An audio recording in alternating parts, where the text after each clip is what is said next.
much, everybody. It's been a little busy day, right? We had a good morning, and now we're having a good evening, and we're going to a premiere in a little while. But there's nothing more important than what we're doing right now, in my opinion.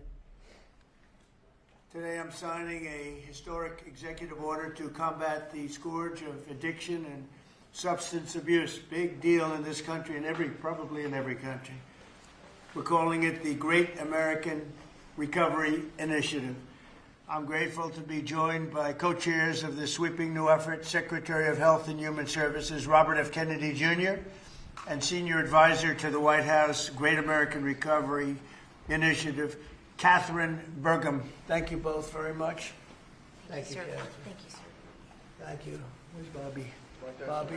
Hello, Bobby. Come here, give me a hand. I love Bobby. You're doing a great job, Catherine, all right? Do we think so? Who's doing a better job, him or your husband? Maybe the husband. He's doing a good job. I'm just getting started, sir. They're both doing very well, and now you're going to do better than both of them.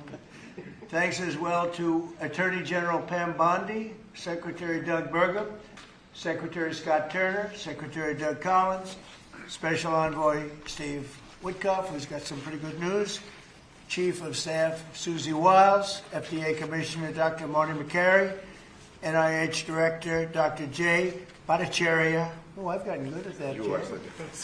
Administrator of the Centers for Medicare and Medicaid Services, Dr. Mehmet Oz, who's doing a fantastic job, and Director of the Office of National Drug Control Policy, Sarah Carter. I also want to introduce a great friend of mine who happened to be here, and he's very much committed to this. He knows how important it is for our country. He's built a tremendous American company. It's called WeatherTech. I guess you've seen the ads. I've seen the ads. I think they're great ads, but more importantly, it's a great product. David McNeil. David, congratulations on what you've done. It's incredible. Thank you, Mr. President. Thank you. Really great. And the president of WeatherTech, Ryan Granger. Ryan, congratulations. What a great job.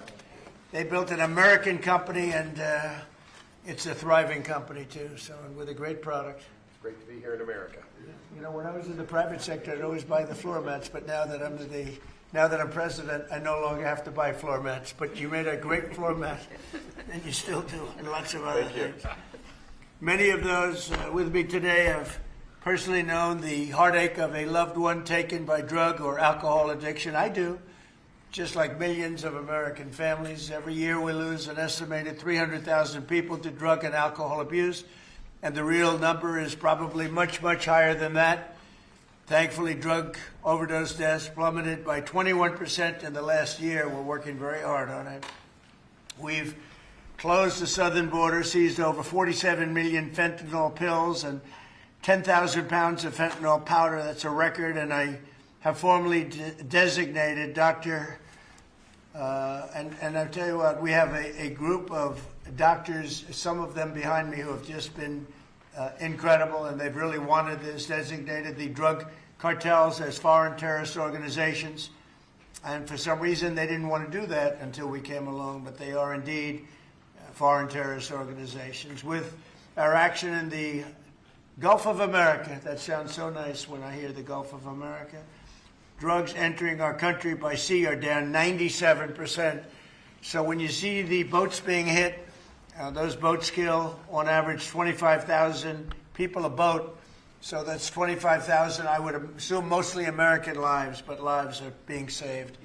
Now we're taking a bold action to help Americans struggling with all forms of addiction so they can get the help and the support that they need to free themselves from the horrible burden of dependency. The Great American Recovery Initiative will bring together federal, state, local, and private sector resources to support addiction, recovery, treatment, and prevention. And it will help mobilize the full resources and authority of the federal government to help stop this tremendous plague. And I'd now like to invite Secretary Kennedy to start, and then Catherine Burgum, and then I'll sign the order, which I've just signed, and wanted to make sure the signature was good. Took my time, and we get. Let me just see. Pretty good. Not pretty good.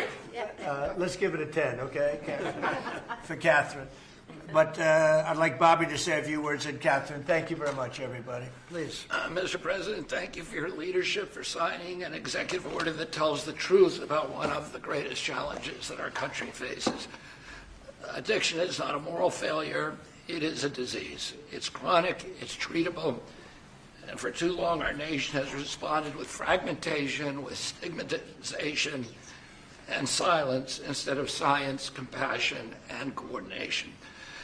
Today, President Trump changes that. With the Great American Recovery Initiative, we finally bring the full strength of the federal government together across healthcare, law enforcement, housing, labor, faith communities, and the private sector to save lives, restore families, and rebuild communities that addiction has hollowed out.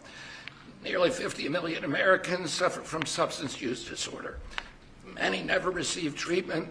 Even more don't believe that help is possible.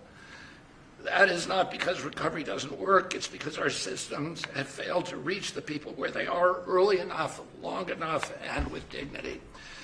This initiative fixes that. We will align federal programs instead of letting them operate in silos.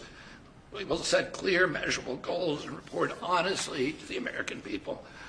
We will use evidence-based care, modern science, and continuous support, just as we do for heart disease, diabetes, and other chronic illnesses. We will focus on prevention before addiction takes hold. We will intervene early. We will expand access to treatment that leads to real long-term recovery. And we will support reentry because recovery does not end when treatment ends. It succeeds when people return to their families, their jobs, and their communities with purpose and with hope. As co-chair of this initiative alongside of Catherine Burgum, whose leadership and commitment strengthens this work, I pledge urgency, accountability, and honesty. Catherine and I share the experience of having been addicted and long-term recovery. But almost everybody in this room and almost everybody in our country has been touched by addiction. Steve Witkoff, who is here, had an extraordinary son, Andrew, who was a superstar boy, a straight A student, an athlete, and a wonderful leader, and lost that son to addiction. President Trump has talked about his own family's struggle with addiction. All of us are touched. If it touches these people, it can hurt every American. And President Trump has often talked about, with compassion, about the families who lose children to this disease. 100,000 children a year until recently. Now it's about 76,000. Those families are devastated forever. And the cost on it to our country, not only in dollars, but in just the malaise and the despair that it imposes, is incalculable. We are going to listen to states, localities, frontline providers, and tribal nations. We will partner with communities and faith-based organizations. We will work with employers, clinicians, and recovery leaders who know what works on the ground. President Trump has already acted decisively, securing the border against deadly drugs, signing the Halt Fentanyl Act, strengthening treatment programs, expanding access to naloxone, medication-assisted treatments, and investing billions in prevention and recovery. This executive order builds on that record and accelerates it.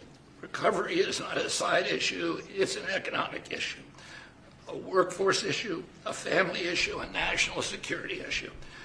When Americans recover, communities grow stronger. When families heal, children thrive. And when we confront addiction with courage instead of complacency, we reclaim the promise of our country. This initiative is about life, it's about responsibility, and it's about building a great American recovery together. With this executive order and with major announcements that I will announce next week, we are taking decisive action to make America healthy again. Thank you. Thank you, Bobby, and great job. And you're doing a fantastic job. He's doing a fantastic job. And I saw his wife yesterday, and she confirmed that he's doing a fantastic job. So she's on your side. You know that, which is great. And Oz, thank you for being here. We appreciate it. Catherine, please, go ahead. Thank you, Mr. President. Thank you so much. Your leadership today, relative to this announcement about the Great American Recovery, is a gift to all Americans who are suffering from the brain disease of addiction.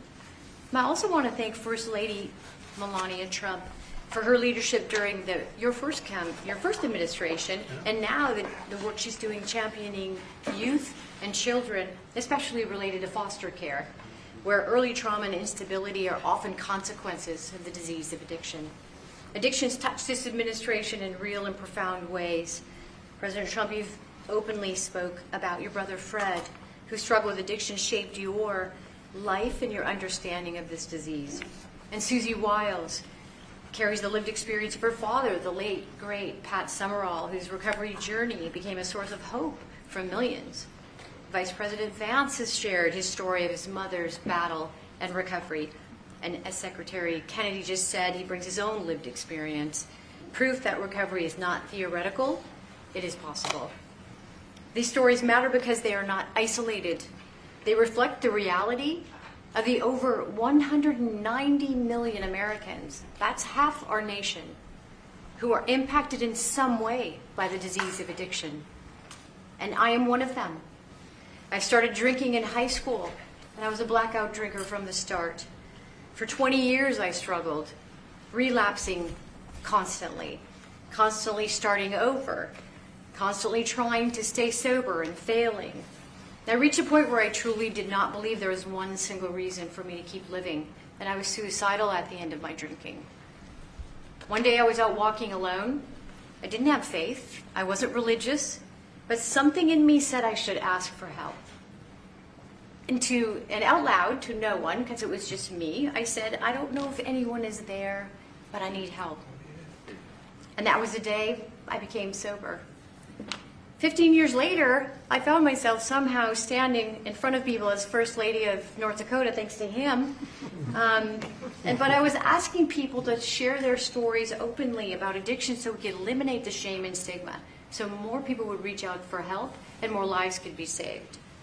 And today I'm standing here in this incredibly beautiful Oval Office. And if not for the grace of God, I would not be alive today with over 23 years in recovery.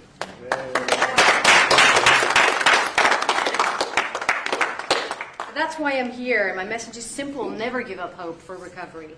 Mr. President, I also want to thank you for allowing me to stand here with you today. I was in this building in 2017 when the administration announced the national response to the opioid crisis.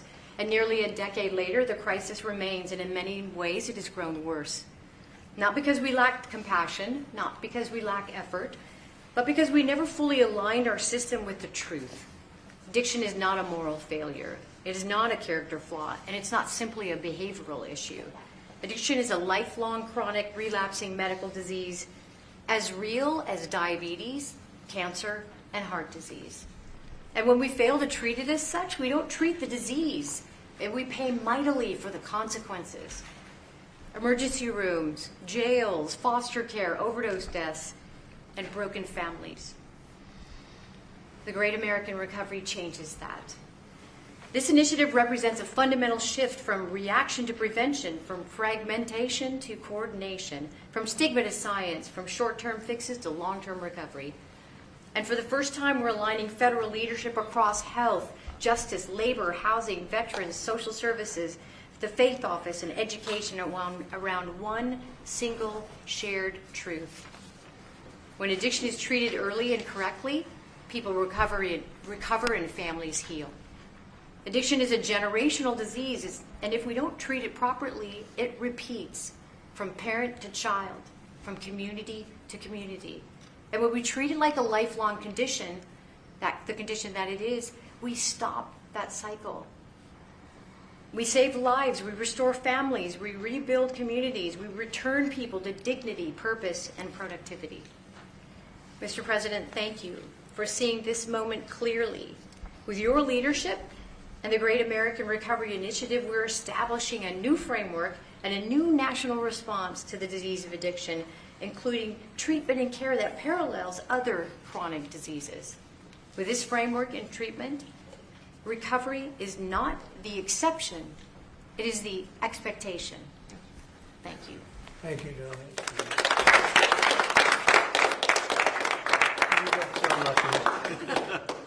You know, I saw them riding horses in a video, and they said, "Who is that?" I was talking about her, not him.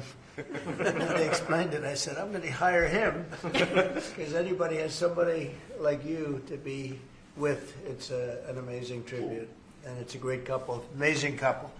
And she's very much a part of his big success. He was a fantastic success, as you know, having been one of the most successful business people. And I saw him campaigning, a great governor, two-term governor.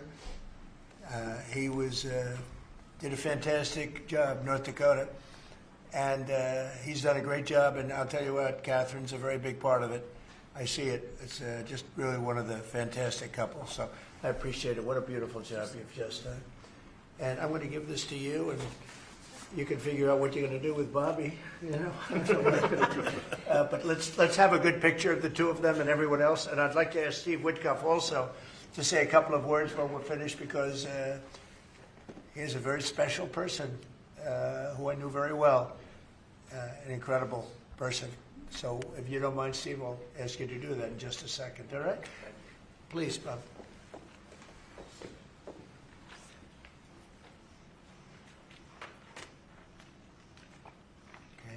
Thank you very much, Catherine. Thank you very much. Thank you. Great job. Thank you so much. Steve, please. The president is doing the same thing to me now that he did to me in 2017. You remember, Catherine? Yeah, we were sitting next to each other. Yeah. Yes. So I want to tell the story about this. So I came to the opioid conference, and the president did not know I was coming because I was invited by the First Lady. And he leaned over, saw me in the aisle, and he looked at me and he said, "Steve," and then he realized why I was there, because I had lost my son Andrew, and the president was an incredible friend when I lost him. I lived in his building at 502 Park Avenue, and I remember when him and the First Lady came, and I talked about this all the time. And so he took my hand, and he said to me, "Come on up to the stage and tell the world about your boy Andrew." And of course, that was, something that was really meaningful to me, and I got through it. And I talk about it all the time. I talked about it on the campaign trail and so forth. He is a very special man. And he's begun and led the fight against opioid addiction and alcoholism. And Catherine, I feel like we sort of bonded from that day. And it's just my blessing to work for you, sir. He's a special guy.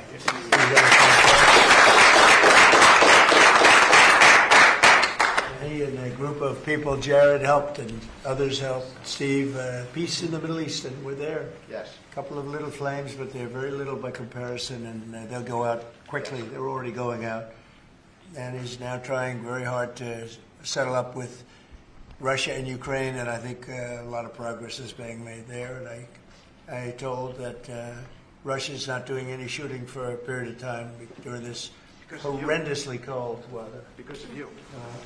So we asked President Putin if they could stop the shooting for a week. They're being hit with proportionately the kind of cold that we're being hit. It's much colder in Ukraine to start off with, but it's really cold now, and he agreed to do that. We appreciated that very much. It's a nasty war. It's a nasty, nasty war. Would anybody else have anything to say? I can say that I am extremely late, but that's okay. Don't worry about me. Would anyone else have anything to say? Doug, you're doing a fantastic job, and we appreciate it. Marty, you are really something special. Everyone's talking about you. Every time, if I don't mention Marty, Bobby always mentions it. So we have a great team. Jay, great. Marty, great. Do you guys want to say something? Thank you. Thank you. Well, historically, with addiction, the entire society has always been reactionary, and that's been the story of healthcare. But at the FDA, we are looking into incredible cutting-edge therapeutics, and we are being proactive, giving them vouchers when we see something that's promising to get an approval as quick as weeks in an era of a 10 to 12-year approval time. And the ultimate therapeutic is community, houses of worship, addressing loneliness. And so that's part of the MAHA agenda, thanks to Bobby's. Thank you, Mr. President. Thank you very much. Great job. Thank you. Jay? Mr. President, in 2018, you launched the HEAL initiative, helping to end addiction long-term at the NIH. It's paid fruit. It's yielded fruit. The ingenuity of small business has developed products that can deal with pain without opioids. The naloxone, which saves lives, Right. that was the fruit of NIH. And for the kinds of investments that are your administration that you've made, starting from the first Trump term to now, will continue to pay dividends. The kind of research that the NIH is doing will help turn the tide, make people's lives so much better, restore families.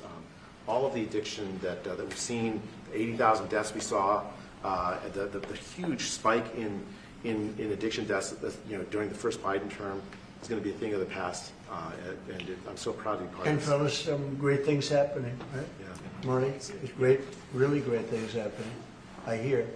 And some pretty big announcements over a short period of time, right? Yep. Moving drugs over the counter so you don't need a prescription. Yeah, right. Naloxone, which treats opioid, is one of those drugs. And we're being proactive with synthetic 7-OH, a new opioid that's showing up. And we're working with the DOJ on addressing that because chemists are coming up with new opioids faster than the government has been able to keep up. We're going proactive on these new chemicals. That's great. No, I hear fantastic things. Thank you all very much. We really appreciate it a lot. Thank you, Oz. He's doing a fantastic job. Thank you all very much. I appreciate it.